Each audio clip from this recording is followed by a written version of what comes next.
창밖에서 몰아치는 비바람은 지난 7년 동안 그녀가 겪었던 그 어떤 밤보다도 거칠고 사나웠으며 쇠창살 틈으로 들려오는 천둥 소리는 마치 하늘이 찢어지는 듯한 비명처럼 귓가를 때렸다.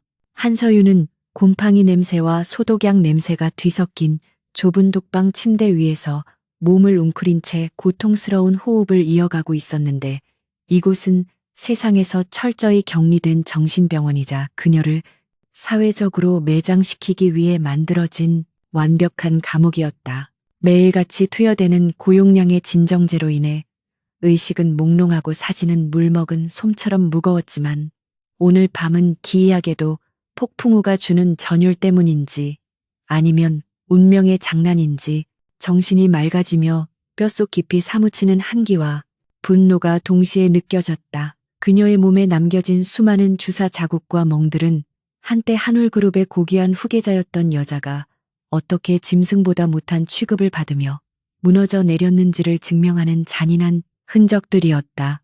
이 끔찍한 지옥에 갇히기 전 그녀는 누구보다 빛나는 삶을 살았으나 계모 최지숙과 이복 동생 한유라의 끝없는 탐욕은 그녀의 모든 것을 송두리째 앗아가 버렸다. 그들은 서윤에게 환각제를 먹여 정신 이상자로 몰아세운 뒤 교통사고를 위장해 그녀가 사망한 것으로 처리하고는 인적이 드문 산속 깊은 곳에 위치한 이 사설 요양원에 그녀를 감금했다. 서윤은 차가운 벽에 머리를 기대고 흐릿한 시야 너머로 번개가 번쩍이는 것을 바라보며 강민혁이라는 이름 세 글자를 입안에서 피맛이 나도록 되뇌었다. 그는 그녀의 남편이자 유일한 사랑이었지만 지금은 그녀가 죽은 줄 알고 있을 것이기에 그 사무치는 그리움은 오히려 날카로운 칼날이 되어 그녀의 심장을 난도질했다. 하지만 그녀는 결코 미치지 않았으며 언젠가 반드시 이곳을 나가 그들에게 뼈저린 대가를 치르게 하겠다는 도끼 하나로 짐승 같은 세월을 버텨내고 있었다. 그때 갑자기 귀를 찢는 듯한 굉음과 함께 건물 전체가 지진이 난 것처럼 격렬하게 흔들렸고 곧이어 복도의 모든 조명이 꺼지며 주위는 칠흑 같은 어둠에 잠겼다. 근처 변전소에 낙뢰가 떨어지면서 병원 전체의 전력 공급이 차단된 것이 분명했는데 비상 발전기가 즉시 작동하지 않는 것으로 보아 시스템에 심각한 오류가 발생한 것 같았다. 서윤은 본능적으로 몸을 일으켰는데 평소 철통 같던 보안 시스템인 전자식 도어록이 전력 차단과 함께 안전 모드로 전환되면서 틱하는 소리와 함께 잠금이 해제되는 소리를 들었다. 그것은 7년 만에 처음으로 들려온 자유의 소리였고 그녀는 떨리는 손으로 차가운 철문을 밀어보았는데 굳게 닫혀있던 문이 삐걱거리는 소리를 내며 거짓말처럼 열렸다. 심장이 터질 듯이 요동쳤지만 그녀는 공포보다 더 큰 생존 본능으로 주먹을 꽉 쥐며 어둠 속으로 발을 내디뎠다. 복도는 아비규환이었는데 당직을 서던 간호사와 경비원들은 갑작스러운 정전에 당황하여 손전등을 찾아 우왕좌왕하며 소리를 지르고 있었다. 서윤은 그들의 시선을 피하기 위해 벽에 바짝 붙어 이동했는데 왼발에 닿는 바닥의 냉기가 온몸을 얼어붙게 만들었지만 그녀는 이를 악물고 통증을 무시했다. 그녀는 이곳에 갇혀 있는 동안 정신이 혼미한 척 연기하며 경비원들의 순찰 패턴과 비상구의 위치를 머릿속에 끊임없이 그려왔기에 보이지 않는 어둠 속에서도 길을 찾을 수 있었다. 비상계단 쪽으로 향하는 길목에서 경비원 한 명이 욕설을 내뱉으며 지나갔지만 천둥 소리와 빗소리가 그녀의 거친 숨소리를 덮어준 덕분에 들키지 않고 무사히 층계참에 도달할 수 있었다. 그녀는 망설임 없이 계단을 뛰어내려갔는데 날카로운 파편들이 발바닥을 찔러 피가 흘러나와도 자유를 향한 갈망 앞에서는 아무런 장애가 되지 못했다. 1층 로비 뒤편에 있는 낡은 철문은 평소에는 쇠사슬로 묶여 있었지만 세월의 풍파로 인해 연결 부위가 심하게 녹슬어 있는 것을 그녀는 오래전부터 눈여겨보고 있었다. 서윤은 주변에 굴러다니던 소화기를 들어 올려 온 힘을 다해 녹슨 자물쇠 부분을 내리쳤고 쾅하는 소리와 함께 쇠사슬이 끊어지며 문이 열렸다. 거센 비바람이 순식간에 그녀의 얇은 환자복을 적셨지만 피부에 닿는 빗물은 차갑다기보다는 오히려 뜨거운 해방감을 선사했다. 그녀는 뒤도 돌아보지 않고 숲을 향해 달리기 시작했는데 칠흑 같은 어둠 속에서 나뭇가지들이 얼굴과 팔을 채찍처럼 때렸지만 그녀는 멈추지 않았다.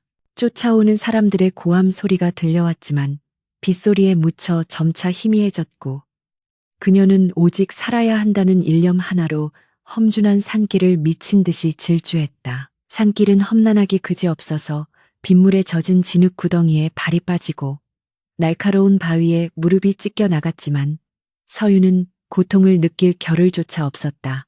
그녀는 짐승처럼 네 발로 기어서 가파른 경사면을 올랐다가 미끄러져 내리기를 반복했는데 온몸은 진흙과 피로 뒤범벅이 되어 인간의 형상이라고 보기 힘들 정도였다. 7년 동안 갇혀 지내며 약해질 대로 약해진 체력이 바닥을 드러내고 있었지만 그녀의 정신력은 그 어느 때보다 강인하게 타오르고 있었다. 머릿속에는 오직 강민혁의 얼굴과 그녀를 지옥으로 밀어넣은 최지숙 모녀에 대한 복수심만이 가득 차 있어 꺼져가는 생명의 불씨를 다시 지피고 있었다. 그녀는 스스로에게 주문을 걸듯 멈추지 말라고 속삭이며 빗줄기를 뚫고 산 아래쪽에서 희미하게 비치는 도로의 가로등 불빛을 향해 비틀거리며 나아갔다. 얼마나 달렸는지 감각조차 마비될 무렵 그녀의 눈앞에 드디어 아스팔트 도로가 나타났고 서유는 다리에 힘이 풀려 도로 한복판에 그대로 쓰러지고 말았다. 거친 숨을 몰아쉬며 바라본 밤하늘은 여전히 번개가 치고 비가 쏟아지고 있었지만 그녀에게는 그 풍경이 마치 새로운 세상이 열리는 서막처럼 느껴졌다. 그때 멀리서 강력한 헤드라이트 불빛이 어둠을 가르며 다가오고 있었는데 그것은 그녀가 구조될 수 있는 유일한 기회이자 마지막 희망이었다. 서유는 젖먹던 힘까지 짜내어 비틀거리는 몸을 일으켜 세우고는 도로 중앙으로 걸어 들어가 양팔을 벌려 차를 막아섰다. 차가 빗길에 미끄러지는 날카로운 마찰음과 함께 그녀의 코앞에서 멈춰섰고 강렬한 불빛에 눈이 멀 것 같았지만 그녀는 피하지 않고 운전석을 응시했다. 고급 세단의 문이 열리고 검은 우산을 쓴 한 남자가 차에서 내려 욕설을 내뱉으려다 말고 도로 위에 서 있는 처참한 몰골의 여자를 보고 멈칫했다. 남자는 빗속에서도 흐트러짐 없는 완벽한 수트 차림이었는데 서유는 흐릿해지는 의식 속에서도 그 실루엣이 누구인지 단번에 알아볼 수 있었다. 7년을 하루같이 그리워하며 꿈속에서조차 불렀던 이름. 바로 강민혁이 믿을 수 없게도 그녀의 눈앞에 서 있었다. 민혁은 눈앞에 서 있는 여자가 자신이 그토록 사랑했던 그러나 7년 전 죽은 줄로만 알았던 아내라는 사실을 깨닫고는 들고 있던 우산을 떨어뜨리며 얼어붙었다. 서유는 안도감과 슬픔이 뒤섞인 눈물을 흘리며 입술을 달싹여 민혁아라고 불렀고 그 한마디를 마지막으로 그녀의 세상은 암전되었다. 민혁은 빗물과 진흙으로 엉망이 된 채 도로 위로 무너져 내리는 서윤을 향해 미친 듯이 달려가 그녀가 차가운 바닥에 닿기 전에 품에 안았다. 믿을 수 없는 현실 앞에서 그는 떨리는 손으로 그녀의 야윈 뺨을 어루만졌는데 손끝에 닿는 체온은 미약하지만 분명히 살아있음을 말해주고 있었다. 7년이라는 긴 시간 동안 가슴 속에 묻어두었던 죄책감과 그리움이 한꺼번에 터져나오며 냉철하기로 소문난 TK그룹 회장의 눈에서도 뜨거운 눈물이 빗물과 섞여 흘러내렸다. 그는 서윤을 소중하게 안아 들고 뒷좌석에 눕힌 뒤 젖은 머리카락을 쓸어 넘기며 맹수와 같은 눈빛으로 어둠 속의 산을 노려보았다. 누가 감히 내 아내를 이렇게 만들었는지 알 수 없지만 그 대가는 상상조차 할 수 없을 만큼 처참할 것이라고 다짐하며 그는 차에 올라타 엑셀을 밟았다. 빗줄기가 앞유리를 뚫을 듯이 쏟아지는 가운데 민혁이 운전하는 검은색 세단은 미친 속도로 도심 외곽의 도로를 질주하고 있었고 뒷좌석에는 의식을 잃은 서윤이 핏기 없는 얼굴로 누워 있었다. 민혁은 백미러를 통해 끊임없이 그녀의 상태를 확인하며 핸들을 쥔 손이 하얗게 질릴 정도로 힘을 주었는데 그의 머릿속은 혼란과 공포 그리고 끓어오르는 분노로 뒤엉켜 폭발하기 일보 직전이었다. 방금 전까지만 해도 그는 한올 그룹이 주최한 아내의 7주기 추모 행사에서 가식적인 눈물을 흘리는 장모 최지숙과 처제 한유라를 보며 역겨움을 참고 있었는데 바로 그 시각 아내가 짐승 같은 몰골로 빗속을 헤매고 있었다는 사실이 그를 미치게 만들었다. 그는 떨리는 손으로 블루투스 이어폰을 연결해 자신의 주치의이자 가장 신뢰하는 친구인 장 박사에게 전화를 걸어 당장 성북동 별장으로 모든 의료 장비를 챙겨오라고 고함치듯 명령했다. 민혁의 비밀 은신처인 성북동 별장에 도착하자마자 그는 서윤을 안고 거실로 뛰어들어갔고 갑작스러운 주인의 등장과 피투성이 여자를 보고 경악한 고용인들에게 물러가라는 손짓을 하며 침실로 향했다. 최고급 린넨이 깔린 침대 위에 진흙과 피로 범벅이 된 서윤을 눕히는 민혁의 동작은 깃털을 다루듯 조심스러웠지만 그의 눈빛은 금방이라도 누군가를 죽일 듯이 살벌하게 번득이고 있었다. 곧이어 도착한 장 박사가 급하게 방으로 들어와 서윤의 상태를 살피기 시작했고 민혁은 차마 그 과정을 지켜보지 못한 채 창가로 물러나 떨리는 손으로 담배를 꺼내 물었지만 라이터를 켤 생각조차 하지 못했다. 가위로 서윤의 낡고 더러운 환자복을 잘라내자 드러난 그녀의 몸은 참혹함 그 자체였기에 수많은 응급 환자를 봐왔던 장 박사조차 짧은 탄식을 내뱉으며 미간을 찌푸릴 수밖에 없었다. 갈비뼈가 앙상하게 드러날 정도로 마른 몸 곳곳에는 오래된 흉터와 새로운 상처들이 지도처럼 뒤엉켜 있었는데 그것은 단순한 사고의 흔적이 아니라 명백한 고문과 학대의 증거들이었다. 특히 양쪽 손목과 발목에는 쇠사슬에 오랫동안 묶여 있었던 듯 피부가 벗겨지고 딱지가 앉은 흔적이 선명했으며 등 뒤에는 채찍이나 둔기로 맞은 듯한 검붉은 피멍 자국들이 끔찍하게 남아 있었다. 장 박사는 신속하게 상처를 소독하고 봉합수술을 진행하면서 민혁에게 이 환자가 도대체 어디서 어떤 일을 겪었기에 인간의 몸이 이 지경이 되었는지 묻고 싶었지만 친구의 참담한 표정을 보고 입을 다물었다. 민혁은 침대 곁으로 다가와 서윤의 앙상한 손을 자신의 두 손으로 감싸쥐고 죄책감에 무너져 내리는 가슴을 부여잡으며 맹세코 이 짓을 벌인 자들을 찾아내어 살려달라고 애원하게 만들 것이라고 다짐했다. 시간이 얼마나 흘렀는지 모를 깊은 밤 마취에서 풀려난 서윤이 가쁜 숨을 몰아쉬며 눈을 떴을 때 그녀는 낯선 천장의 샹들리에를 보고 공포에 질려 비명을 지르며 몸을 일으키려 했다. 그녀는 아직도 자신이 그 끔찍한 정신병원의 독방에 갇혀 있다고 착각하고 있었고 눈앞에 있는 민혁을 고문 기술자로 오인하여 뒷걸음질 치며 침대 헤드보드에 몸을 바짝 붙였다. 제발 때리지 마세요. 잘못했어요. 라며 애원하는 아내의 목소리는 갈라지고 쉬어 있었는데 그 처절한 모습은 민혁의 심장을 날카로운 칼로 도려내는 듯한 고통을 안겨주었다. 민혁은 눈물을 참으며 천천히 그녀에게 다가가 무릎을 꿇고 그녀의 눈을 똑바로 바라보며 서윤아 나야 민혁이야. 이제 괜찮아. 아무도 널 해칠 수 없어.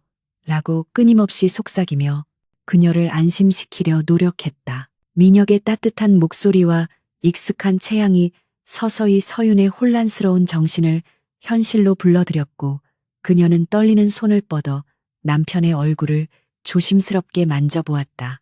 꿈이 아니라는 것을 확인한 순간 그녀의 눈에서 뜨거운 눈물이 왈칵 쏟아져 내렸고 그녀는 민혁의 품에 안겨 짐승처럼 울부짖으며 그동안 참아왔던 모든 고통과 서름을 토해냈다. 민혁은 그녀가 진정될 때까지 등을 토닥이며 묵묵히 그 울음을 받아주었고 그녀의 눈물이 자신의 셔츠를 다 적실 때까지 한참을 그렇게 끌어안고 있었다. 폭풍 같은 오열이 지나가고 따뜻한 숲으로 기력을 조금 회복한 서윤은 잠긴 목소리로 지난 7년 동안 자신에게 일어났던 지옥 같은 일들을 하나하나 털어놓기 시작했다. 그녀의 입에서 나온 이야기는 민혁이 상상했던 것보다 훨씬 더 잔인하고 치밀했는데 그것은 한올그룹의 안주인인 최지숙과 그녀의 딸 한유라가 꾸며낸 완벽한 살인 계획이었다. 7년 전 서윤이 임신 소식을 전하기 위해 본가에 들렀던 날, 그들은 축하주라며 건넨 와인에 강력한 환각제를 섞어 먹였고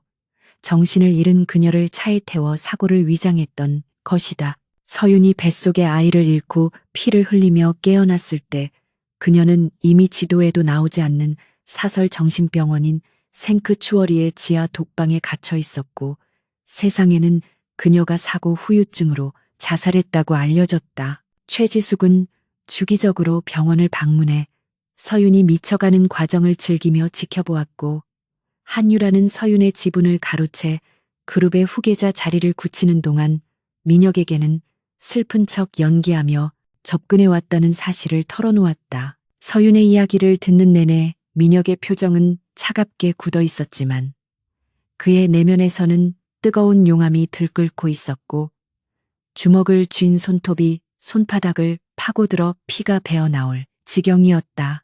그는 자신이 아내를 잃은 슬픔에 빠져 폐인처럼 지내는 동안 그 악마 같은 모녀가 자신의 곁에서 위로하는 척하며 뒤로는 아내를 고문하고 있었다는 사실에 치를 떨었다. 민혁은 서윤의 헝클어진 머리카락을 넘겨주며 이제부터는 자신이 모든 것을 바로잡을 것이며 그들이 쌓아올린 바벨탑을 가장 비참한 방법으로 무너뜨릴 것이라고 약속했다. 그는 서윤에게 당분간 세상에 죽은 사람으로 남아있으면서 몸을 회복하고 자신과 함께 완벽한 복수극을 준비하자고 제안했다. 그날 밤 민혁은 비서실장에게 전화를 걸어 극비리의 보안팀을 소집하고 한올그룹과 최지숙 일가의 모든 금융거래 내역과 비자금 장부를 샅샅이 뒤지라는 지시를 내렸다. 그는 이제 더 이상 슬픔에 잠긴 호라비가 아니라 복수의 칼날을 가는 사냥꾼이 되었으며 서윤은 그의 품에서 7년 만에 처음으로 악몽 없는 깊은 잠에 빠져들었다. 창밖의 폭풍우는 그쳤지만 강민혁과 한서윤이라는 두 사람의 인생을 건 거대한 폭풍은 이제 막 시작되려 하고 있었다. 어둠 속에 잠긴 별장은 마치 폭풍 전야의 고요함처럼 무겁게 가라앉아 있었고 그 안에서 두 사람은 서로의 상처를 보듬으며 다가올 전쟁을 준비하고 있었다. 민혁은 잠든 서윤의 얼굴을 바라보며 그녀가 잃어버린 7년의 세월을 보상하기 위해서라면 자신의 모든 재산과 영혼을 팔아서라도 악인들을 지옥으로 끌고 가겠다고 다짐했다. 그는 서윤의 존재를 철저히 숨기기 위해 별장의 고용인들을 모두 교체하고 외부와의 접촉을 완벽하게 차단하는 한편 서윤에게 필요한 재활치료와 심리상담을 비밀리에 진행할 계획을 세웠다. 서윤이 다시 세상 밖으로 걸어나갈 때 그녀는 더 이상 피해자가 아니라 하늘 가문을 심판할 여왕으로 군림하게 될 것이었다. 복수의 사막이 올랐고 이제 사냥감이 된 것은 한서윤이 아니라 바로 최지숙과 한유라였다. 성북동 산자락 끝에 위치한 강민혁의 비밀 별장은 세상의 소음이 철저히 차단된 요새와도 같았으며 그곳에서 한서윤은 지난 7년간 잃어버렸던 시간과 건강을 되찾기 위한 처절하고도 조용한 사투를 벌이고 있었다.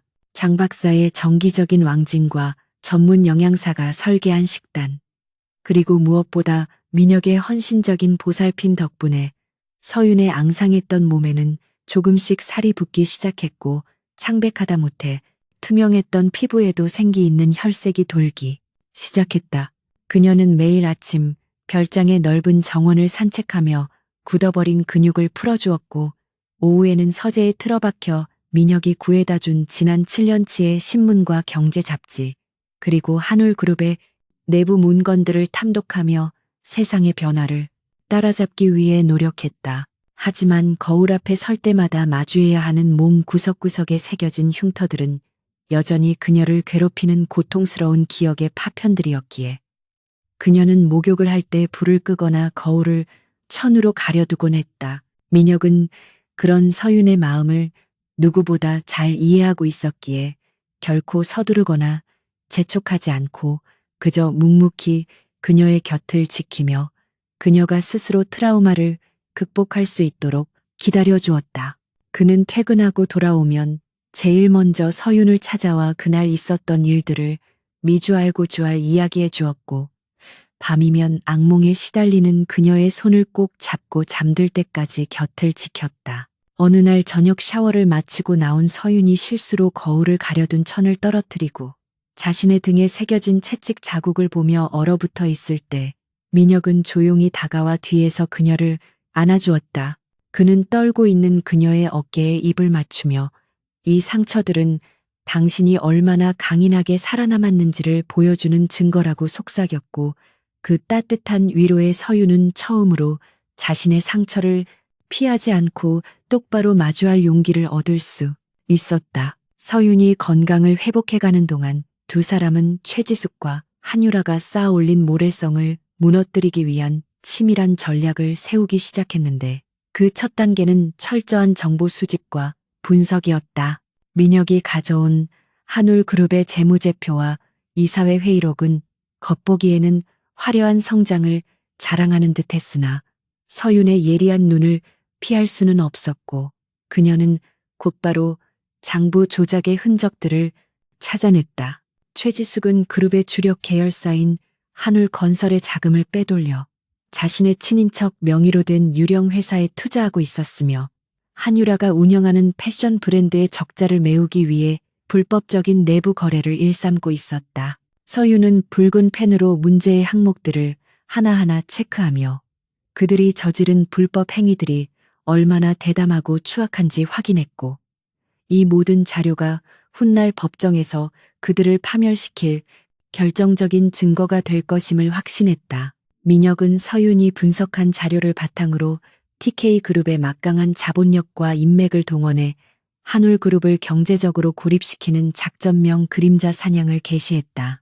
그는 겉으로는 한울그룹과의 우호적인 관계를 유지하는 척하면서 뒤로는 금융권의 주요 인사들을 만나 한울그룹의 재무 건전성에 대한 의구심을 퍼뜨리고 대출 만기 연장을 거부하도록 은밀하게 압력을 행사했다. 또한 최지숙이 야심차게 추진하고 있던 해외 리조트 개발 사업의 파트너사들에게 한울그룹의 비자금 스캔들 가능성을 흘려 계약을 파기하거나 보류하도록 유도함으로써 자금 흐름을 원천 봉쇄해버렸다.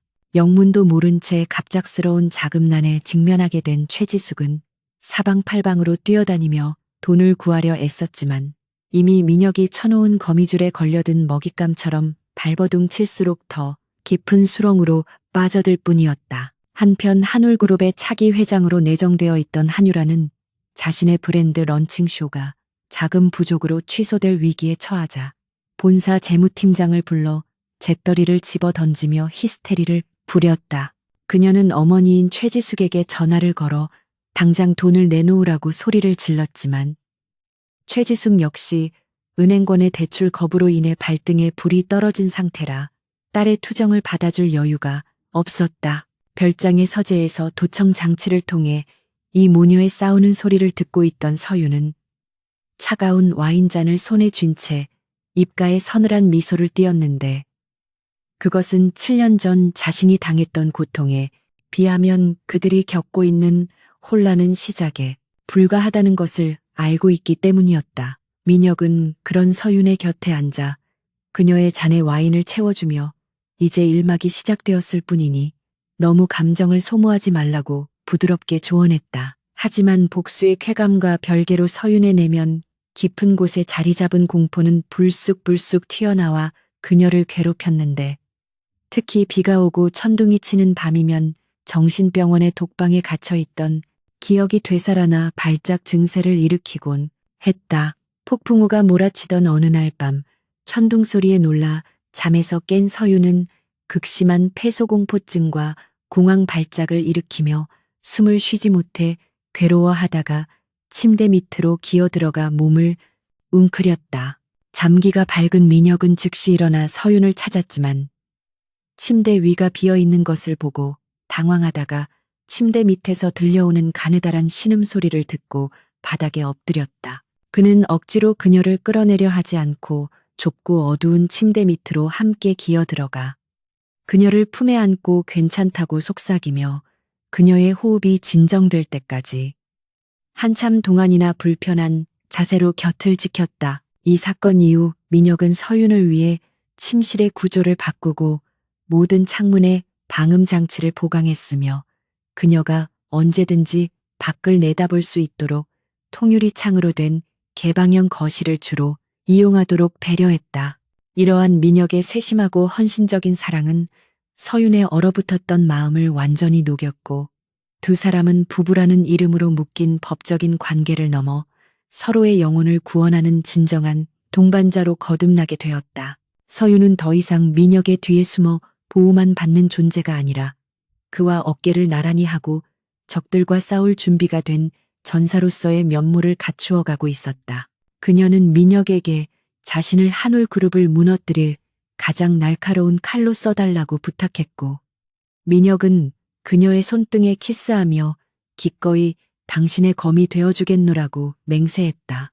시간은 빠르게 흘러 어느덧 한올그룹의 창립 50주년 기념일이자 한유라의 회장 취임식이 열리는 날이 다가왔고 민혁은 서윤에게 금박이 입혀진 화려한 초대장을 건넸다. 그것은 단순한 파티 초대장이 아니라 지옥에서 돌아온 서윤이 세상 밖으로 다시 나가는 선전포고장이나 다름없었기에 서윤은 비장한 표정으로 초대장을 받아들었다. 민혁은 서윤의 완벽한 복귀를 위해 이탈리아에서 초빙한 수석 디자이너와 메이크업 아티스트들을 별장으로 불러들였고 그들은 서윤을 누구보다 빛나고 위험 있는 여왕의 모습으로 변신시키기 위해 분주하게 움직였다. 몇 시간 뒤 드레스룸의 문이 열리고 짙은 남색의 벨벳 드레스를 입은 서윤이 걸어 나왔을 때 민혁은 숨이 나뉠 듯한 아름다움과 압도적인 카리스마의 말을 잊지 못했다. 서윤은 거울 속에 비친 자신의 모습을 바라보며 7년 전에 유약하고 순진했던 한서윤은 죽었으며 이제 그들 앞에 서게 될 여자는 자비심이라고는 조금도 없는 복수의 화신임을 스스로에게 각인시켰다. 그녀의 목에는 민혁이 선물한 다이아몬드 목걸이가 차가운 빛을 내뿜고 있었고 붉게 칠한 입술은 마치 적들의 피를 갈망하는 듯 요염하면서도 위험해 보였다. 민혁은 말없이 그녀에게 다가가 팔을 내밀었고 서윤은 우아하게 그의 팔짱을 끼며 준비가 끝났음을 알리는 눈빛을 보냈다. 이제 곧 연회장 문이 열리고 죽은 줄 알았던 전처가 살아서 돌아왔을 때 최지숙과 한유라가 지을 표정을 상상하며 두 사람은 차가운 밤 공기를 가르며 파티장으로 향하는 리무진에 몸을 실었다.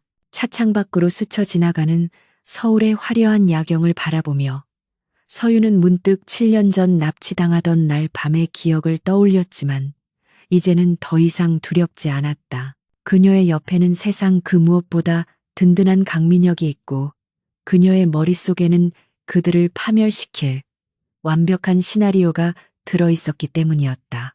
리무진은 한올그룹 본사 건물의 거대한 입구를 향해 미끄러지듯 들어갔고 수많은 취재진과 재계 인사들이 북적이는 레드카펫 위로 긴장감이 감돌았다.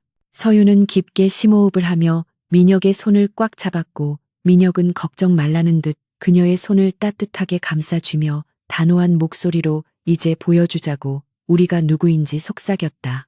차문이 열리고 쏟아지는 플래시 세례 속으로 첫 발을 내디디며 한서윤은 7년 만에 세상에 자신의 존재를 알리는 화려하고도 잔혹한 복수극의 서막을 열었다. 한울 호텔 그랜드 볼룸은 대한민국 상위 1%만이 누릴 수 있는 사치의 정점을 보여주고 있었고 천장에는 수천 개의 크리스털이 박힌 샹들리에가 눈부신 빛을 쏟아내며 바닥의 대리석을 비추고 있었다. 오늘은 한울그룹의 창립 50주년 기념일이자 최지숙 회장이 자신의 친딸 한유라를 공식적인 그룹의 후계자로 공표하는 대관식과도 같은 날이었기에 정재계의 거물들과 유명 연예인들이 인산인해를 이루고 있었다. 순백의 드레스를 입은 한유라는 마치 승리자가 된 듯한 오만한 미소를 지으며 사람들의 축하 인사를 받고 있었고 그 곁에서 최지숙은 만족스러운 표정으로 샴페인 잔을 기울이며 자신의 완벽한 계획이 결실을 맺었음을 자축하고 있었다. 그들은 죽은 한서윤의 존재 따위는 까맣게 잊은 채 자신들이 탈취한 왕좌 위에서 영원한 번영을 누릴 것이라는 달콤한 착각에 빠져 있었다. 행사장의 분위기가 최고조에 달했을 때 사회자의 목소리가 장내에 울려 퍼지며 오늘의 가장 중요한 귀빈인 TK그룹의 강민혁 회장의 입장을 알렸고 사람들의 시선은 일제히 거대한 양문형 입구로 쏠렸다. TK그룹은 한울그룹의 가장 강력한 경쟁자이자 협력 파트너였기에 강민혁의 참석은 그 자체로 엄청난 화제였으나 사람들은 그가 7년 전 아내를 잃은 비운의 남자라는 사실에 더 큰 호기심을 가지고 있었다. 육중한 문이 천천히 열리고 완벽한 턱시도 차림의 강민혁이 모습을 드러내자 여기저기서 탄성이 터져 나왔지만 정작 사람들을 경악하게 만든 것은 그 다음 장면이었다. 민혁은 홀로 들어오는 대신 뒤를 향해 정중하게 손을 내밀었고 그 손을 잡고 어둠 속에서 걸어 나오는 여인의 모습에 장내는 순간 찬물을 끼얹은 듯 정적에 휩싸였다. 칠흑같이 어두운 짙은 남색의 벨벳 드레스를 입고 우아하게 걸어 들어오는 여인은 분명 7년 전 사망했다고 알려진 한울가의 비운의 장녀 한서윤이었으며 그녀의 등장은 마치 무덤에서 살아 돌아온 유령을 보는 듯한 충격을 안겨주었다. 창백하지만 기품 있는 얼굴과 차가운 분노를 머금은 듯 깊고 서늘한 눈동자는 과거에 유약했던 모습은 온데간데 없고 범접할 수 없는 카리스마를 뿜어내고 있었다. 그녀의 목과 귀에서 반짝이는 다이아몬드는 샹들리의 조명을 받아 서슬퍼런 빛을 쏘아댔고 붉게 칠한 입술은 마치 피를 머금은 듯 요염하면서도 섬뜩한 아름다움을 자아냈다. 카메라 셔터 소리가 폭죽처럼 터지기 시작했고 기자들은 믿을 수 없는 특종을 잡기 위해 앞다투어 플래시를 터뜨렸지만 서윤은 눈 하나 깜짝하지 않고 민혁의 팔에 의지해 레드 카펫을 걸었다. 단상 위에서 샴페인 잔을 들고 있던 최지숙은 입구 쪽을 바라보다가 손에 쥐고 있던 잔을 바닥에 떨어뜨렸고 깨진 유리 조각과 함께 샴페인이 그녀의 값비싼 구두를 적셨지만 그녀는 그것을 느낄 겨를조차 없었다. 그녀의 눈동자는 공포로 심하게 흔들리고 있었고 입술은 파랗게 질려 말이 나오지 않았는데 분명 자신의 눈으로 확인했던 정신병원의 폐인이 어떻게 저렇게 멀쩡한 모습으로 살아서 돌아왔는지 도무지 이해할 수가 없었다. 옆에 있던 한유라 역시 사색이 되어 뒷걸음질 치다가 웨이터와 부딪힐 뻔했으며 그녀가 입고 있는 순백의 드레스는 서윤의 압도적인 아우라 앞에서 초라한 어린아이의 옷처럼 우스꽝스럽게 느껴질 뿐이었다. 이것은 단순한 귀환이 아니라 지옥 밑바닥에서 기어 올라온 복수기가 그들의 목을 조르기 위해 찾아왔음을 알리는 사형 선고와도 같았다. 강민혁과 한서윤은 쏟아지는 시선과 수군거림을 뚫고 마치 모세의 기적처럼 갈라지는 인파 사이를 지나 최지숙과 한유라가 서 있는 메인 테이블로 천천히 다가갔다. 민혁은 보란듯이 서윤의 허리를 감싸 안으며 그녀가 자신의 보호 아래 있음을 명확히 했고 서윤은 떨고 있는 두 모녀를 향해 더할 나위 없이 우아하고 잔혹한 미소를 지어 보였다.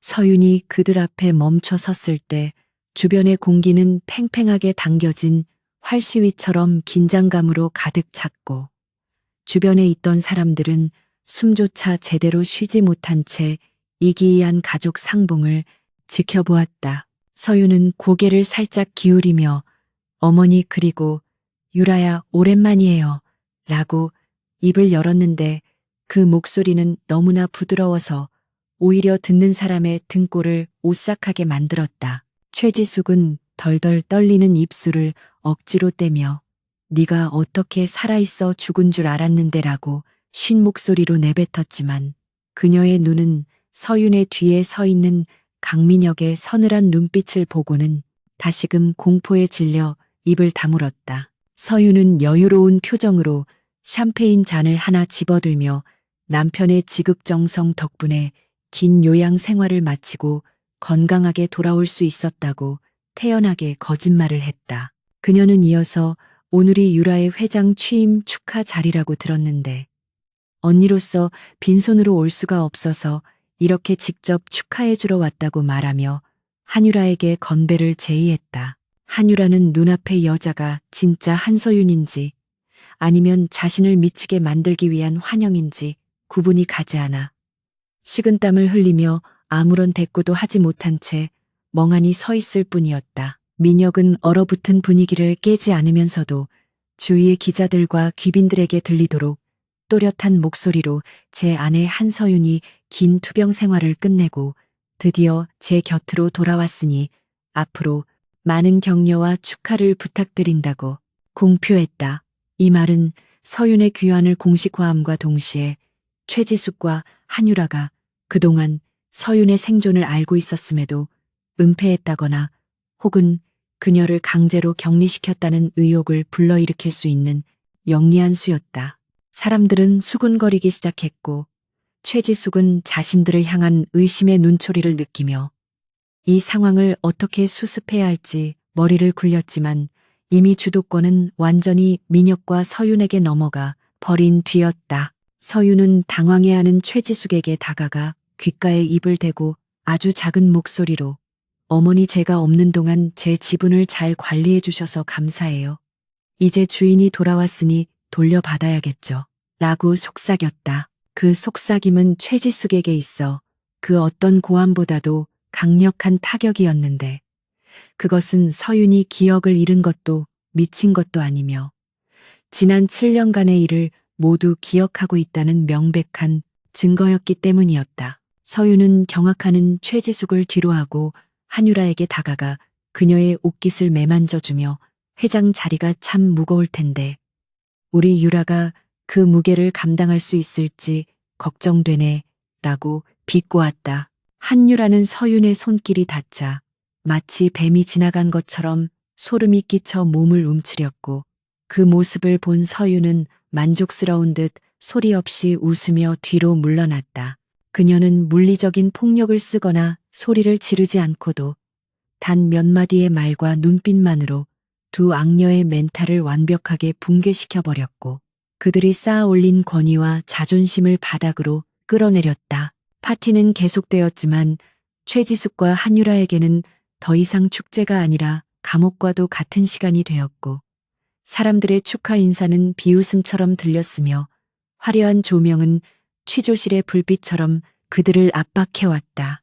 한유라는 호흡 곤란을 호소하며 비서들의 부축을 받아 대기실로 피신했고 거울 속에 비친 자신의 얼굴이 공포로 일그러져 있는 것을 보고 비명을 지르며 화장품들을 바닥으로 쓸어버렸다. 그녀는 어머니에게 전화를 걸어 당장 전연을 처리해야 한다고 발악했지만 최지숙은 이미 TK그룹이 배후에 있다는 사실을 깨닫고는 섣불리 움직일 수 없는 상황임에 절망하고 있었다. 최근 회사에 닥친 자금난과 계약 파기 사태가 우연이 아니라 강민혁과 한서윤의 치밀한 합작품이었음을 이제야 깨달은 최지숙은 뼛속까지 시려오는 한기를 느꼈다. 한편 연회장의 중심에서 주인공이 된 서윤과 민혁은 사람들의 관심과 질문에 여유롭게 대처하며 부부애를 과시했고 그 모습은 마치 왕과 왕비의 귀환처럼 위풍당당했다. 민혁은 서윤의 손을 한시도 놓지 않으며 그녀가 불안해하지 않도록 세심하게 배려했고 서윤은 그런 남편의 지지 속에서 7년간 억눌려왔던 사교계의 여왕으로서의 면모를 유감없이 발휘했다. 그녀는 과거 자신을 무시했던 사람들에게 우아하게 미소 지으며 인사를 건넸지만 그 눈빛에는 날카로운 가시가 숨겨져 있어 누구도 그녀를 함부로 대할 수 없게 만들었다. 오늘 밤 서윤은 단순히 살아 돌아온 것이 아니라 한울그룹을 집어삼킬 거대한 포식자가 되어 돌아왔음을 만천하에 선포한 것이었다. 행사가 끝나갈 무렵 발코니로 나온 두 사람은 차가운 밤바람을 맞으며 아래로 내려다 보이는 서울의 야경을 감상했는데 서윤의 표정은 파티장에 들어설 때보다 한결 편안해 보였다. 민혁은 뒤에서 서윤을 안아주며 오늘 정말 잘했어. 당신이 제일 빛났어. 라고 칭찬해 주었고 서윤은 그의 품에 기대어 이제 시작일 뿐이야. 그들이 느꼈던 공포는 내가 겪은 고통의 1000분의 1도 안 되니까 라고 담담하게 대답했다. 그녀의 눈은 멀리 보이는 한울그룹 본사 건물에 불 꺼진 회장실을 향해 있었고 그곳은 머지않아 그녀가 다시 차지하게 될 자리임을 확신하고 있었다. 오늘 밤 최지숙과 한유라는 악몽에 시달리겠지만 한서윤과 강민혁에게는 승리를 향한 첫 번째 축배를 드는 밤이 되었다. 한울 호텔에서의 화려한 복귀식이 끝난 후 최지숙과 한유라가 머무는 성북동 본가에는 죽음과도 같은 침묵과 히스테리가 번갈아 감돌고 있었는데 주가는 연일 하한가를 기록하며 바닥을 모르고 추락하고 있었고 은행들은 대출 상환을 독촉하며 그들의 목을 조여오고 있었다. 궁지에 몰린 쥐가 고양이를 문다는 말처럼 이성을 잃은 최지숙은 결국 넘어서는 안 될 선을 넘기로 결심했고 어둠의 세계에서 일하는 해결사들을 고용해 한서윤을 영원히 침묵시키려는 끔찍한 계획을 세웠다. 그녀는 한서윤이 살아있는 한 자신들의 죄가 세상에 드러나는 것은 시간 문제이며 감옥에 가느니 차라리 살인자가 되어 모든 것을 덮어버리는 편이 낫다고 판단한 것이었다. 한유라 역시 공포에 질려 어머니의 계획에 동조했는데 그녀는 한서윤이 자신을 정신병자로 몰아세울지도 모른다는 망상에 사로잡혀 있었다. 최지숙은 한서윤에게 전화를 걸어 아버지의 유품을 돌려주겠다는 명분으로 인적이 드문 경기도 외곽의 폐물류 창고로 불러냈는데 목소리에는 가식적인 후회와 화해의 제스처가 담겨 있었다. 서윤은 전화를 끊자마자 민혁에게 이 사실을 알렸고 두 사람은 이것이 명백한 함정임을 직감했지만 오히려 이를 역이용해 그들을 완전히 파멸시킬 증거를 확보할 기회로 삼기로 했다. 민혁은 위험하다고 만류했지만 서윤은 더 이상 도망치지 않겠다며 단호한 의지를 보였고 결국 민혁은 최정의 경호팀을 미리 현장에 배치하고 초소형 카메라와 녹음기를 준비하는 등 만반의 태세를 갖추었다. 비가 추적추적 내리는 늦은 오후 민혁이 운전하는 차는 잿빛 하늘 아래 흉물스럽게 방치된 물류창고를 향해 달렸고 차 안에는 팽팽한 긴장감이 감돌았다. 폐창고 내부는 습하고 곰팡이 냄새가 진동했으며 천장 곳곳에서 떨어지는 빗물이 바닥에 고여 음산한 분위기를 자아내고 있었는데 그곳에는 최지숙과 한유라 그리고 험상궂은 인상의 남성 5명이 쇠파이프를 든 채 기다리고 있었다. 서윤과 민혁이 입구에 들어서자 최지숙은 비릿한 미소를 지으며 유품 따위는 없다고 비웃었고 이제야말로 7년 전 마무리하지 못했던 일을 끝내겠다고 소리쳤다. 그녀는 자신이 서윤을 정신병원에 감금하고 사고를 조작했던 모든 범죄 사실을 자랑하듯 떠벌리며 오늘 여기서 두 사람이 강도에게 당해 사망한 것으로 처리될 것이라고 자신만만하게 떠들었다. 그녀의 이러한 자백은 서윤의 옷깃 속에 숨겨진 녹음기와 민혁의 시계에 내장된 카메라에 고스란히 담기고 있었지만 승리감에 도취된 최지숙은 그 사실을 전혀 눈치채지 못했다. 최지숙의 신호와 함께 해결사들이 무기를 들고 달려들자 민혁은 서윤을 자신의 등 뒤로 보호하며 순식간에 가장 먼저 달려든 남자의 팔을 꺾고 명치를 가격해 제압해버렸다. 평소 냉철한 기업가의 모습만 보여주었던 민혁이 사실은 특수부대 장교 출신으로 고도의 격투 훈련을 받았다는 사실을 몰랐던 깡패들은 잠시 주춤했지만 곧이어 수적 우위를 믿고 덤벼들었다. 하지만 그 순간 창고의 낡은 지붕 위와 컨테이너 뒤에 매복해 있던 민혁의 경호팀이 유리창을 깨고 진입하며 섬광탄을 터뜨렸고 현장은 순식간에 아수라장으로 변했다. 눈부신 빛과 함께 무장한 경호원들이 들이닥치자 깡패들은 제대로 저항 한번 해보지 못하고 바닥에 제압당했고 상황은 불과 몇 분 만에 완벽하게 역전되었다. 먼지가 가라앉고 상황이 정리되자 민혁은 옷매무새를 다듬으며 털끝 하나 다치지 않은 서윤의 곁에 섰고 바닥에 주저앉아 사시나무 떨듯 떨고 있는 최지숙과 한유라를 차가운 눈빛으로 내려다보았다. 서윤은 천천히 그들에게 다가가 주머니에서 녹음기를 꺼내 재생 버튼을 눌렀고 창고 안에는 방금 전 최지숙이 자신의 입으로 떠벌렸던 살인교사와 감금에 대한 자백이 생생하게 울려 퍼졌다. 최지숙의 얼굴은 백지장처럼 하얗게 질렸고 한유라는 비명을 지르며 귀를 막았지만 서유는 자비 없는 표정으로 볼륨을 더 높여 그들의 추악한 목소리가 귓가에 박히도록 만들었다.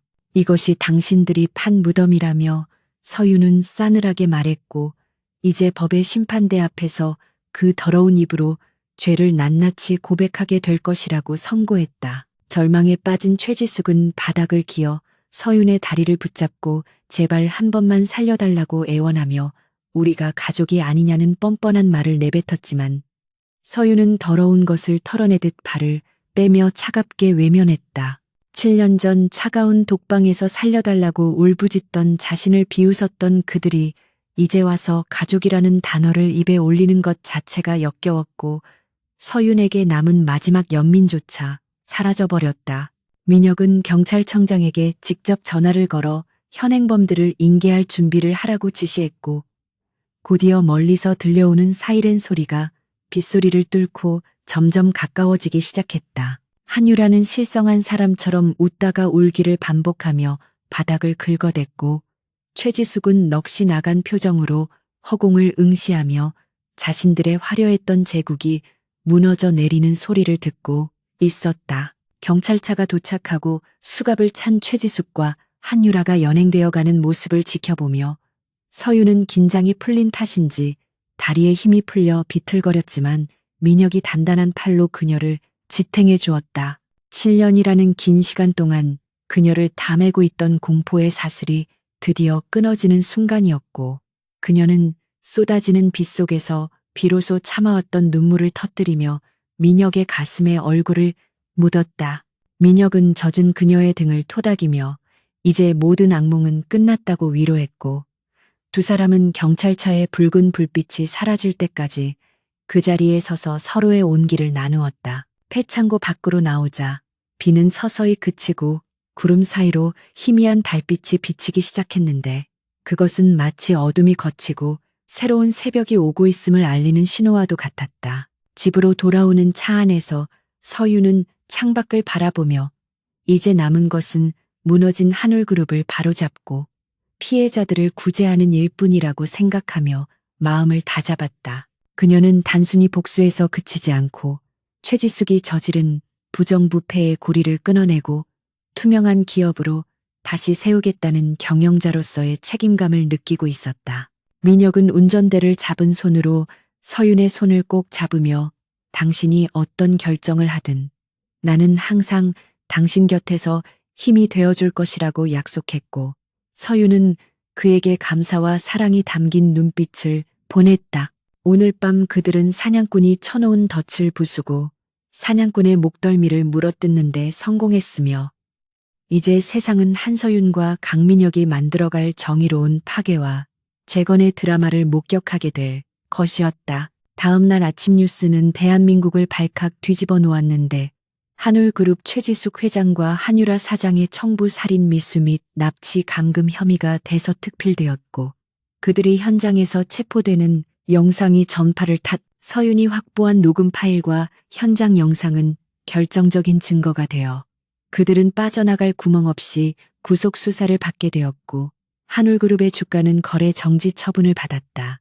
여론은 급격하게 악화되어 한울그룹 본사 앞에는 분노한 시민들과 주주들의 시위가 이어졌고 검찰은 특별수사팀을 꾸려 그룹 전반에 걸친 비리 수사에 착수했다. 서유는 병원 침대가 아닌 TK그룹의 회의실에서 이 모든 뉴스를 지켜보며 민혁과 함께 한울그룹의 경영권을 인수하고 사태를 수습하기 위한 구체적인 계획을 논의하기 시작했다.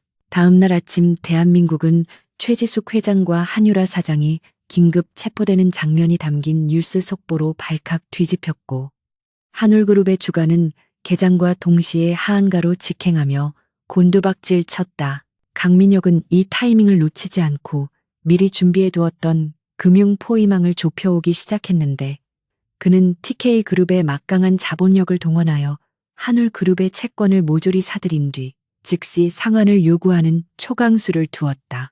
은행들은 이미 신용도가 바닥으로 떨어진 한울그룹의 자산 동결을 선언했고 최지숙 일가가 숨겨두었던 차명계좌와 페이퍼 컴퍼니의 자금줄마저 검찰의 수사망에 포착되어 모조리 압류당하는 사태가 벌어졌다. 하루아침에 모든 유동성이 막혀버린 거대 기업은 마치 모래성처럼 무너져 내리기 시작했고 경영진들은 살 길을 찾아 뿔뿔이 흩어지며 침몰하는 배에서 탈출하려는 쥐떼와 같은 모습을 보였다. 서윤은 검은색 정장을 단정하게 차려입고 서울중앙지방검찰청 포토라인 앞에 섰는데 수백 명의 취재진이 몰려들어 그녀의 입에서 나올 한마디를 기다리며 숨을 죽이고 있었다.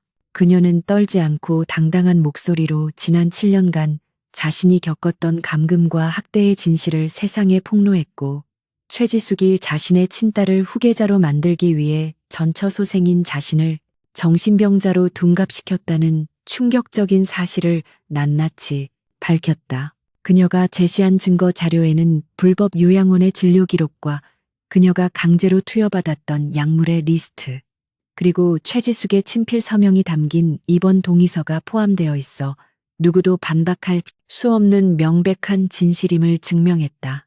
생중계로 이 모습을 지켜보던 국민들은 경악을 금치 못했고 최지숙 모녀에 대한 분노는 들불처럼 번져나가 청와대 청원 게시판을 마비시킬 지경에 이르렀다. 검찰은 서윤의 진술을 바탕으로 문제의 사설 정신병원인 생크추어리에 대한 대대적인 압수수색을 단행했고 그 과정은 뉴스 헬기를 통해 전국에 생중계되었다. 깊은 산속에 요새처럼 숨겨져 있던 병원의 철문이 경찰 특공대의 쇠망치에 의해 부서지고 내부로 진입한 수사관들은 그곳이 병원이 아니라 인권 유린의 현장임을 확인하고 혀를 내둘렀다. 곰팡이가 핀 지하 독방에서는 서윤처럼 억울하게 갇혀있던 수십 명의 피해자들이 쇠사슬에 묶인 채 발견되었고 그들은 햇빛을 보자마자 오열하며 구조대원들에게 매달렸다.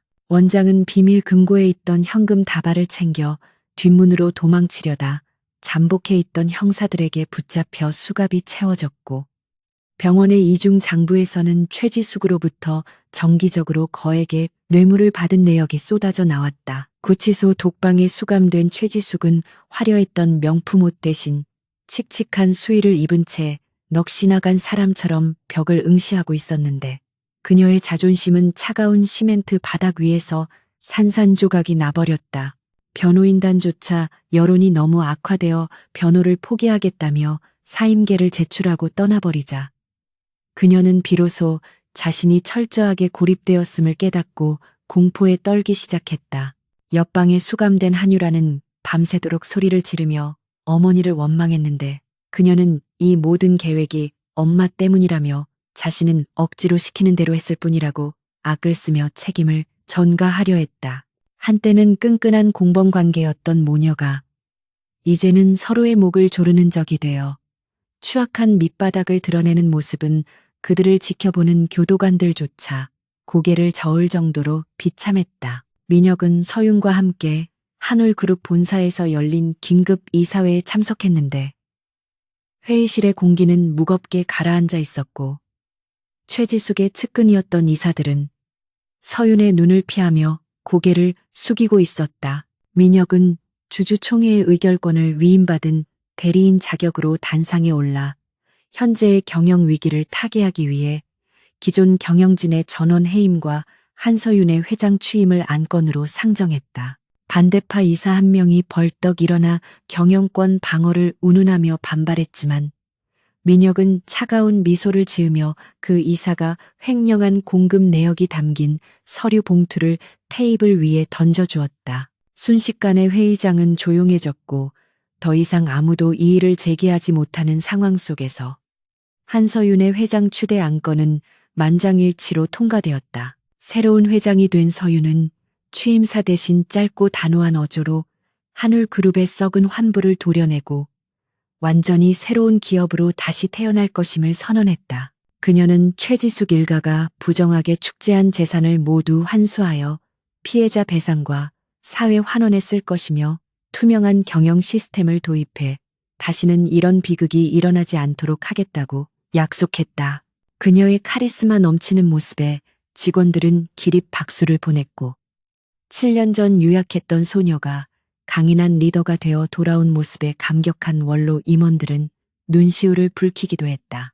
회의가 끝난 후 서윤은 텅 빈 회장실로 들어가 최지숙이 앉았던 의자를 바라보며 마침내 자신이 있어야 할 자리를 되찾았음을 실감하고 깊은 한숨을 내쉬었다. 한편 법원은 최지숙과 한유라의 모든 재산에 대한 몰수 보전 명령을 내렸고 집행관들은 성북동 저택으로 들이닥쳐 집안의 모든 물건에 압류를 뜻하는 붉은 딱지를 붙이기 시작했다. 고가 미술품과 보석 그리고 명품 가방들이 줄지어 트럭에 실려 나가는 동안 저택을 관리하던 고용인들은 짐을 싸서 떠나버렸고 한때 권력의 상징이었던 대저택은 흉가처럼 텅 비어버렸다. 최지숙이 평생을 바쳐 모아왔던 부와 명예가 붉은 딱지 몇 장에 의해 허무하게 사라지는 순간이었으며 그것은 탐욕의 끝이 파멸임을 보여주는 가장 확실한 증거였다. 텔레비전 뉴스에서는 텅 빈 저택의 모습과 함께 그들의 몰락을 대대적으로 보도하며 정의가 실현되었다고 평가했다. 수사가 진행될수록 최지숙의 죄목은 눈덩이처럼 불어났는데 살인 미수와 감금 외에도 횡령 배임 탈세 그리고 불법 로비 혐의까지 추가되어 그녀는 사실상 종신형을 피할 수 없는 처지가 되었다. 검찰 조사실에서 그녀는 끝까지 묵비권을 행사하며 버텼지만 서윤이 제출한 결정적인 녹음 파일 앞에서는 더 이상 빠져나갈 구멍이 없음을 인정하고 무너져 내렸다. 그녀는 조사관의 책상을 내리치며 서윤을 죽이지 못한 것을 후회한다고 발악했지만 그 모습은 죄를 뉘우치지 않는 악마의 발악으로 비춰져 수사관들의 혐오감만 불러일으킬 뿐이었다. 한유라 역시 마약 투약 혐의까지 추가로 드러나면서 재기불능의 상태가 되었고 화려했던 재벌 2세의 삶은 차가운 철창 안에서 마감하게 되었다. 모든 상황이 정리되어 갈 무렵 서윤은 민혁과 함께 병원을 찾아 구조된 생크추어리의 피해자들을 면회했는데 그들은 서윤을 보자마자 생명의 은인이라며 눈물을 흘리며 감사를 표했다. 서윤은 그들의 앙상한 손을 잡고 위로하며 자신도 여러분과 같은 고통을 겪었기에 그 마음을 누구보다 잘 안다고 말해주었고 그들에게 최고의 의료 지원과 생활 안정을 약속했다. 피해자 중 한 명이 서윤에게 건넨 따뜻한 포옹은 그녀가 지난 7년간 겪었던 트라우마를 치유해주는 가장 강력한 치료제가 되었고 서윤은 비로소 자신의 복수가 개인적인 원한을 갚는 것을 넘어 정의를 실현하는 길이었음을 깨닫게 되었다. 병원을 나서는 서윤의 발걸음은 그 어느 때보다 가벼웠고 민혁은 그런 그녀를 자랑스러운 눈빛으로 바라보았다. 이제 남은 것은 무너진 폐허 위에서 새로운 성을 쌓는 일뿐이었고 서윤은 민혁의 도움을 받아 한울그룹의 사명을 변경하고 TK그룹과의 전략적 합병을 추진하기로 결심했다. 그것은 과거의 어두운 그림자를 완전히 지우고 두 사람의 사랑과 신뢰를 바탕으로 한 새로운 미래를 건설하겠다는 의지의 표현이었다. 늦은 밤 서윤은 민혁의 서재에서 합병 계약서에 서명을 하며 펜을 내려놓았고 민혁은 다가와 그녀의 어깨를 감싸 안으며 수고했다고 속삭였다. 창밖에는 7년 전 그날 밤처럼 비가 내리고 있었지만 두 사람은 더 이상 폭풍우를 두려워하지 않았으며 서로의 체온에 의지한 채 평온한 미소를 지을 수 있었다. 서울중앙지방법원의 제사 117호 법정은 숨소리조차 들리지 않을 만큼 무거운 정막에 휩싸여 있었고 재판장의 엄숙한 목소리만이 공기를 가르며 울려 퍼지고 있었다. 피고인석에 앉은 최지숙과 한유라는 수척해진 얼굴로 바닥만을 응시하고 있었는데 한때 대한민국 사교계를 주름잡던 화려한 모습은 온데간데 없고 초라한 죄인의 형상만이 남아 있을 뿐이었다. 재판장은 그들의 죄질이 극히 불량하고 반성의 기미가 전혀 없으며 피해자에게 씻을 수 없는 고통을 안겨주었다는 점을 강조하며 최지숙에게는 무기징역을 한유라에게는 징역 20년을 각각 선고했다. 판사의 복망치가 3번 내리쳐지는 소리는 마치 그들의 인생에 내리는 사형 선고와도 같았고, 방청석에서는 안도의 한숨과 함께 정의가 실현되었다는 웅성거림이 터져나왔다. 판결이 확정되는 순간 최지숙은 비명을 지르며 억울하다고 소란을 피우다 법정 경위들에게 양팔이 붙들려 끌려나갔는데, 그녀의 악에 바친 절규는 법정 밖 복도까지 메아리 쳤다. 한유라는 그 자리에서 실신하여 쓰러졌고, 의료진이 급히 들어와 들것에 실려 나가는 모습은 탐욕의 끝이 얼마나 비참한지를 보여주는 생생한 교훈이 되었다.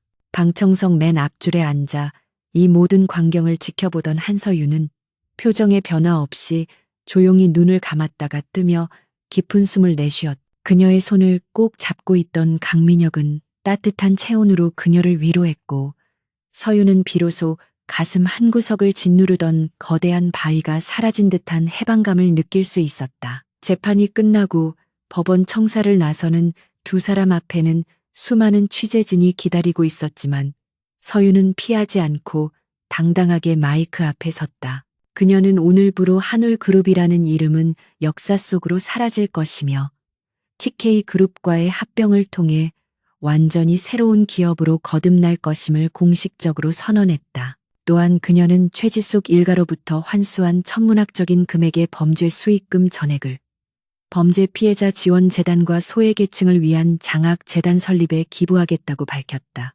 그녀의 파격적인 발표에 기자들은 질문을 쏟아내는 대신 숙연한 침묵과 함께 플래시를 터뜨렸고, 국민들은 텔레비전을 통해 이 장면을 지켜보며 진정한 노블레스 오블리주를 실천하는 그녀에게 아낌없는 박수를 보냈다.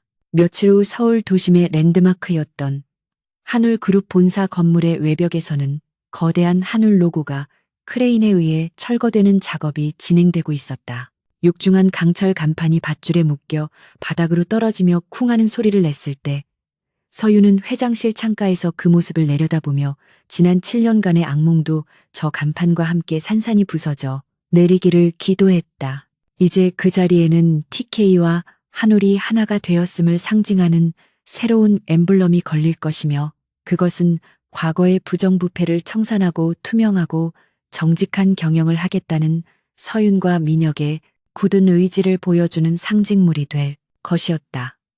민혁은 뒤에서 서윤을 안아주며 이제 당신을 괴롭히던 모든 그림자가 사라졌으니 오직 빛나는 미래만 생각하자고 속삭였고, 서윤은 미소로 화답했다. 기업 합병과 재단 설립 등 산적한 업무를 마무리한 두 사람은 헬기를 타고 경기도 외곽의 험준한 산악지대로 향했는데, 그곳은 서윤이 7년간 갇혀 있었던 생크추어리 요양원이 있던 장소였다.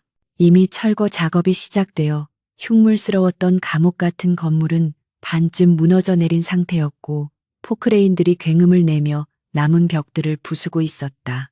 서윤은 폐허가 된 그곳을 바라보며 한때는 죽음만을 생각했던 절망의 장소가 이제는 먼지가 되어 사라지는 것을 두 눈으로 똑똑히 확인했다.